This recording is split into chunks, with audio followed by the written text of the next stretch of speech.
அவங்கள பத்தி என்ன சொல்றது? எல்லாருமே அவங்கவங்க கட்சிய கலைச்சுட்டு திமுக கொடிய போயிட்டு புடிக்கலாம். இது உங்க முஸ்லிம் ஃப்ரெண்ட்ஸ் இருந்தாலும் ஷேர் பண்ணுங்க. பாருங்களேன், ஒரு முஸ்லிம் கட்சி பேர சொல்றேனே, மனிதநேய மக்கள் கட்சி. ஐ திங்க் ஒரு 15 வருஷமா கூட்டணியில இருக்காங்க. இருந்து என்ன பிரயோஜனம்? கூட்டணி சேர்றதுக்கு முன்னாடி வர கழுவி ஊத்துன தேமுதிகக்கு ராஜ்யசபா எம்பி சீட். ஆனா இவங்கலாம் ஸ்டாலின் தான் எங்கள் காவல் தெய்வம், டிஎம்கேக்கு ஓட்டு போடுறது முஸ்லிம்களுக்கு 6வது கடமைன்னு சொல்லிட்டு சுத்துறாங்க. கடைசியில ஏமாறுறது இந்த மக்கள் தான். டிஎம்கே தப்பு பண்ணா எதிர்த்து கேட்க தைரியம் இருக்கா? நான் கேட்கிறேனே, தப்ப தட்டி கேட்கக்கூடாதுன்னு தான் உங்க மார்க்கம் சொல்லுதா? ஒருத்தர் வந்துட்டு இருக்காரு. இந்த தமிமுன் அன்சாரி, மனிதநேய ஜனநாயக கட்சி.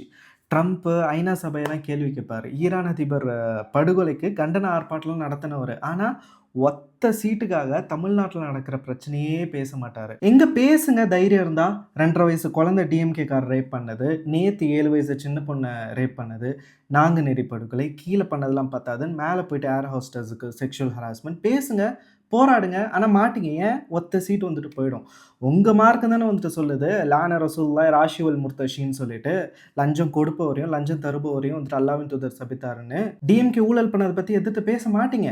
ஏன்னா, இவங்களோட மீன்ஸ் மனிதநேய மக்கள் கட்சியோட தலைமை நிலை செயலாளர் சொன்னதே, ஓட்டுக்கு காசு குடுக்காம யாராவது தேர்தல்ல நிப்பாங்களா ப்ரோன்னு சொல்றாரு. இவங்க ஊழல எதிர்த்து பேசவா போறாங்க? போன வருஷம் போன வருஷம் இதே ரமதான் மாசத்துல டிஎம்கே அரேஞ்ச் பண்ண இஃப்தார் புரோகிராம்ல குப்பை வண்டியில சாப்பாடு வந்து இறங்குது. அத கேள்வி கேட்கவே எவனுக்குமே வந்துட்டு வக்கு இல்ல. மக்கள் நீங்க தான் கடைசியில ஏமாந்துட்டு இருக்கிறீங்க. இனிமேலும் முழிச்சுக்கலனா, தஜ்ஜால் வர வரைக்கும் ஸ்டாலின் தான் உங்கள் காவல் தெய்வம்னு இவனுங்க சொல்லிக்கிட்டே இருப்பானுங்க. நீங்களும் போயிட்டு ஓட்டு போடுங்க. அஸ்ஸலாமு அலைக்கும் வரஹ்மத்துல்லாஹ்.